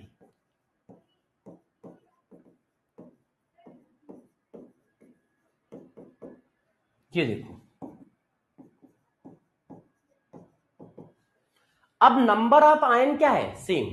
तो जब नंबर ऑफ आयन सेम है तो आपको कुछ करना ही नहीं है मैथमेटिकली, आप बस केएसपी देख लो, जिसका केएसपी बड़ा उसकी सॉल्बिलिटी बढ़ेगी। देखो, नंबर ऑफ आयन सेम है, 1 2 1 2 1 2 है। नंबर ऑफ आयन क्या है? सेम। तो बस आपको ये देखना है, आपको ये देखना है। जैसे ये क्वेश्चन देखो, ये क्वेश्चन देखो, अब वो क्या कह रहा है? The solubility product of CuS, Ag2S, HgS, this respectively, the solubilities of these sulphide are in the order. अब देखो इसमें और इसमें आयन के नंबर सेम है, देखो तो इसमें और इसमें आयन के नंबर सेम है, तो जिसका केएसपी ज्यादा होगा उसकी सॉल्बिलिटी ज्यादा होगी। इसका मतलब कॉपर सल्फाइड की सॉल्बिलिटी इससे ज्यादा होगी। ये हमें कंफर्म हो गया, ये कंफर्म हो गया कि नहीं? नंबर ऑफ आयन चेक करो, इन दोनों में सेम है, तो जिसका केएसपी ज्यादा उसकी सॉल्बिलिटी ज्यादा। केएसपी किसका ज्यादा है चेक कर लो, दोनों में कॉपर का ज्यादा है, तो कॉपर की सॉल्बिलिटी ज्यादा आनी चाहिए। तो ये गलत हो गया, ये गलत हो गया। आंसर या तो ये है या ये है। अब ये तो कंफर्म है ना, तो कॉपर के साथ इसका रिलेशन निकाल लो। अब कॉपर की सॉल्बिलिटी कितनी आ रही है? अंडर रूट केएसपी, तो अंडर रूट केएसपी का मतलब अंडर रूट 31, ये आ रही है कॉपर की सॉल्बिलिटी। भाई देखो केएसपी एक्स की पावर एक्स, वाई की पावर वाई, और पावर में 1/x+y। इसका फार्मूला याद है ना भाई? सॉल्बिलिटी का फार्मूला क्या है? केएसपी एक्स की पावर एक्स, वाई की पावर वाई, 1/x+y, यही तो बनेगा। केएसपी कितना है कॉपर का? ये अब Ag2S का निकालो। क्यों? क्योंकि आयन के नंबर भी अलग अलग हैं और केएसपी भी अलग अलग है, तब तो निकालना ही पड़ेगा। केएसपी दोनों का अलग अलग है, आयन के नंबर भी अलग अलग है, तो अब तो रूल लग नहीं पाएगा, अब तो मैथ्स लग नहीं पाएगी, तो अब सॉल्व करना पड़ेगा। सॉल्व कर लो, डायरेक्ट सॉल्व कर रहा हूं। केएसपी एक्स की पावर एक्स, वाई की पावर वाई, केएसपी की पावर x+y, तो ये आया ऐसा। अब इसको 3 से डिवाइड करना है, तो यार मैं इसको ऐसे लिख लूं, ये देखो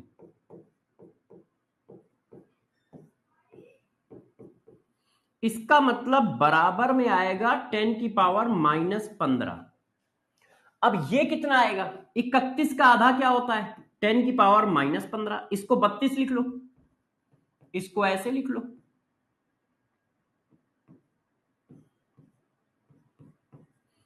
इसको 32, 10 इंटू 32। अब 10 का अंडर रूट कितना होता है? 3 पॉइंट समथिंग, तो इसकी सॉल्बिलिटी ये आ रही है।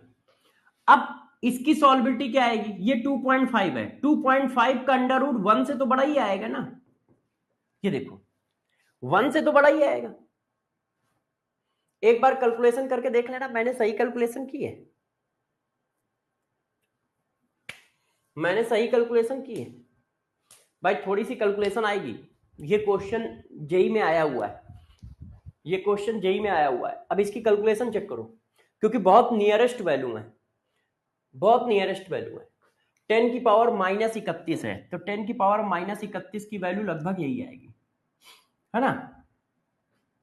और 10 की पावर -15 44 है, तो 44 को मैंने क्या किया, हाँ अब इसको डिवाइड किया तो 2.5।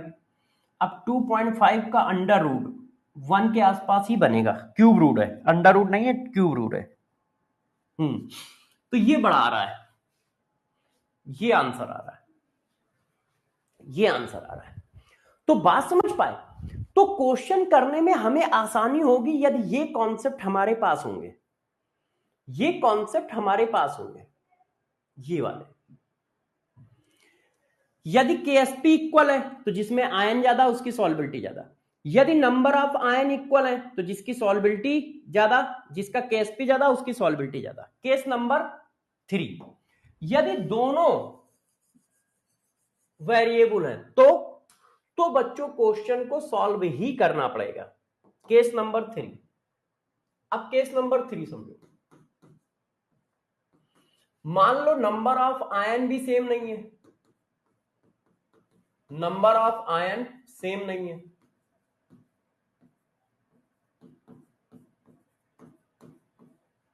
और केएसपी भी सेम नहीं है। तो अब आप मैथमेटिकली डायरेक्ट कुछ नहीं निकाल सकते, अब मैथमेटिकली डायरेक्ट कुछ नहीं निकाल सकते, अब आपको सॉल्व करना ही पड़ेगा। और सॉल्व कैसे करोगे? इस फार्मूले से। Solubility is equal to X की power X K S P upon x की पावर एक्स वाई की power Y 1 upon x plus Y solve करना है ना। ओ एक मिनट रुक जाओ। अब आप सॉल्व करोगे तभी ऑर्डर आएगा। क्यों? क्योंकि दोनों वेरिएबल है ना, ये भी वेरिएबल है ये भी वेरिएबल है, तो हमें कैसे पता चलेगा कौन सा डोमिनेट कर रहा है? तो अब आपको सॉल्व करना पड़ेगा। तो ये वाला केस जब भी आएगा टफ होगा। क्यों? क्योंकि बहुत ज्यादा कैलकुलेशन करनी पड़ेगी। ये वाला केस जब भी आएगा टफ होगा, कैलकुलेशन करनी पड़ेगी। अब क्या है, अब सॉल्व करके अरेंज करना होगा, अरेंज करना होगा सॉल्बिलिटी को। अब बिना सॉल्व करे नहीं हो पाएगा। क्यों? क्योंकि दोनों वेरिएबल है, दोनों वेरिएबल है। इतना कॉन्सेप्ट समझे? इस पर क्वेश्चन पेपर में देखने को मिलेंगे। कई बार क्वेश्चन आया, कई बार क्वेश्चन आया। अब जैसे देखो, अब हम कुछ क्वेश्चन करते हैं, ठीक है, जो हमने पढ़ाया उस पर बेस्ड क्वेश्चन। ये देखो क्वेश्चन करो, पहले इसको करो। केस नंबर 3 पर बेस्ड क्वेश्चन करा दो। बिल्कुल कराएंगे, अभी कराएंगे, परेशान ना हो। इस क्वेश्चन को करो, पहले पढ़ो। Ksp of bismuth sulphide is इतना। The सॉल्बिलिटी of bismuth sulphide in mole per litre. किसमें चाहिए? मोल पर लीटर में। तो फार्मूला क्या है? Solubility equal to KSP upon x की पावर एक्स वाई की power Y 1 upon x plus y. अब रखो वैल्यू। सॉल्बिलिटी की वैल्यू क्या है? -73। अब x की पावर x 4 डायरेक्ट लिख दूं, y की पावर y 3 की पावर 3 27। तो अब काटो, ये आया ऐसे 100। अब देखो 4 से उड़ाया 27 आया, 27 से उड़ाया कट गया, तो ये आ गया। पावर लगाना तो भूल ही गया। अब ये आ गया 10 की पावर -75 की पावर 1/5। अब 10 की पावर -75 कितना होता है? पावर के ऊपर पावर का मल्टीप्लाई हो जाता है, पावर के ऊपर पावर का मल्टीप्लाई। अब इसको 5 से डिवाइड करके बताओ। 5 एकम 5,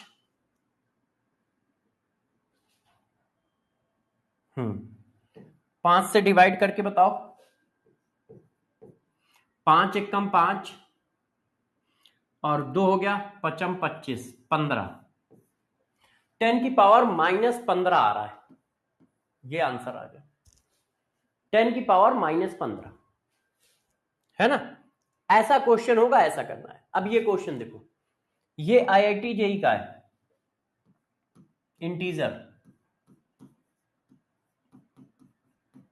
मींस। अब इस क्वेश्चन को हम लोग करते हैं, सिंपल है।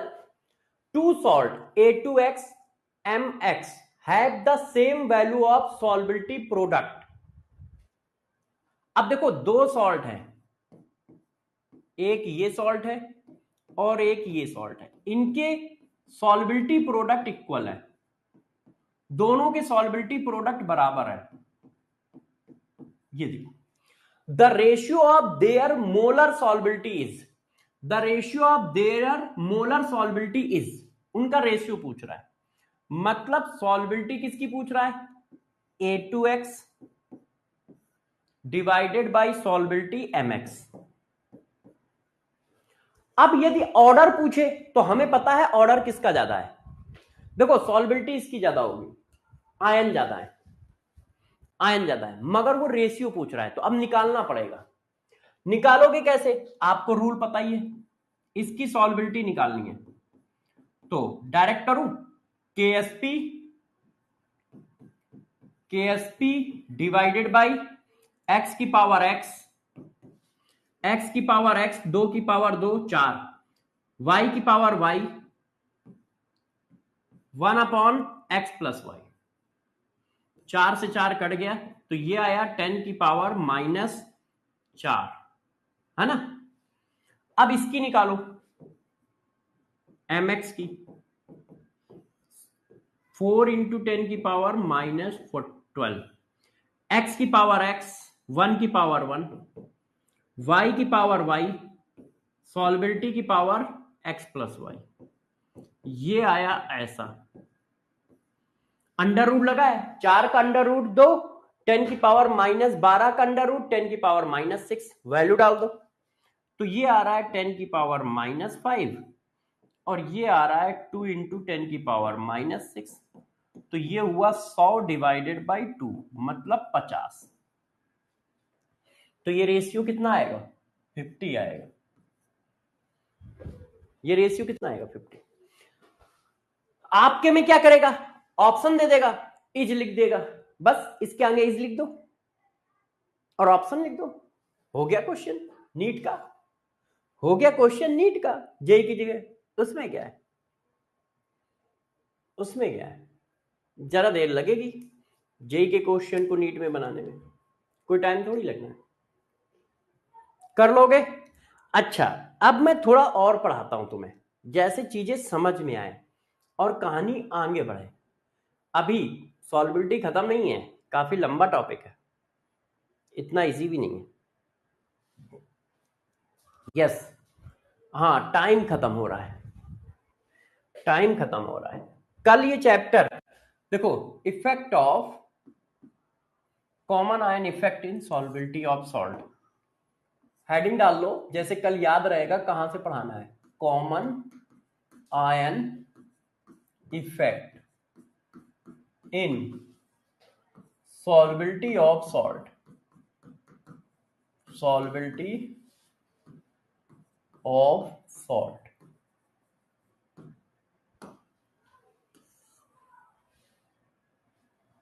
देखो बच्चों, आप क्या कीजिएगा, कल हमारा आधे घंटे का टॉपिक है, तो कल हम लोग आधे घंटे चैप्टर और करेंगे, उसके बाद बुक के क्वेश्चन करेंगे। आप सॉल्बिलिटी प्रोडक्ट छोड़ के सारा क्वेश्चन लगा लोगे आयनिक इक्विलिब्रियम का, सॉल्बिलिटी प्रोडक्ट छोड़ के कल बुक सॉल्व कराएंगे। जो जो क्वेश्चन आपको नहीं आए होंगे वो सारे मैं सॉल्व कराऊंगा बोर्ड पर, या जो मोस्ट इंपॉर्टेंट होंगे, टफ होंगे, मतलब जिन पर आप फंस सकते हो या दिक्कत आ सकती है। सॉल्बिलिटी में भी कर लीजिएगा, जो टॉपिक पढ़ा दिया है उतना कर लीजिएगा। अभी मैंने सारे नहीं पढ़ाए, अभी तो सॉल्बिलिटी प्रोडक्ट चल रहा है ना यार।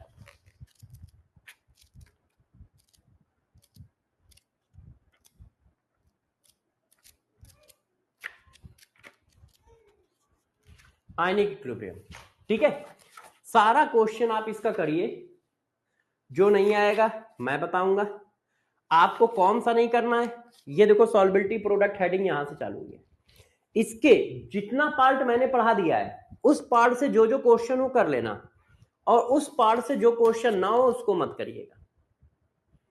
कल हम लोग बुक सॉल्व करेंगे, जो टफ क्वेश्चन है वो सारे सॉल्व करेंगे, या जो क्वेश्चन आप बताओगे वो सारे सॉल्व करेंगे बचे हुए टाइम पे।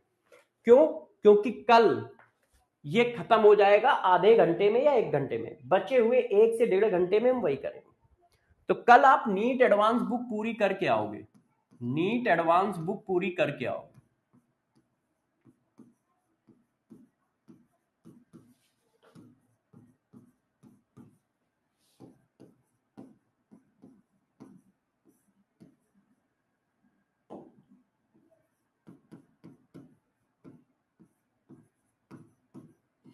अब जिन बच्चों के पास नहीं है उनके लिए बता देता हूं भाई, बहुत सारे बच्चों ने ऑर्डर कर रखी होगी, अभी उनको आने में टाइम लग रहा है, तो जिनके पास नहीं है वो अपना कोई भी पैकेज करके आ जाए, जो भी उनके पास है, जो बुक है, जब जो पैकेज है उसको करके आ जाओ, है ना। फिलहाल के लिए जब तक नीट एडवांस बुक आपके पास नहीं पहुंच रही है तब तक के लिए, और सारे बच्चे नीट एडवांस बुक ले ले, इसको हम लोगों को खूब अच्छे से करना, और आप इसको कर भी पाओगे कि मतलब लिमिटेड क्वेश्चन है मगर सारे क्वेश्चन क्वालिटी वाइज बहुत अच्छे हैं, ठीक है। हाँ, डीपीपी भी प्रोवाइड कराऊंगा, परेशान ना हो। ठीक है बच्चों, तो कल हम लोग ये काम करेंगे। अच्छा, आज वाईटी पे क्या चालू हो रहा है ये बताना भूल गया हूं। आज वाईटी है 5 बजे, वाईटी पे यूट्यूब पे, और आइसोमेरिज्म स्टार्ट होगा। आइसोमेरिज्म स्टार्ट होगा, तो सारे बच्चे जरा गौर से ध्यान दें। तो सब लोग आइसोमेरिज्म पढ़ने आ जाइएगा। या तो मैं आइसोमेरिज्म स्टार्ट करूंगा या आइसोमेरिज्म के बारे में सारी डिटेल दूंगा, कल फिर स्टार्ट करूंगा, है ना। तो आज आइसोमेरिज्म स्टार्ट होगा वाईटी पे 5 बजे लाइव, आ जाइएगा। नया चैप्टर है, न्यू चैप्टर, आईपीएससी नेम खत्म कर दिया। ठीक है, चलो अब अपना ध्यान रखो। हाँ हाँ बेटा, थैंक यू बच्चों।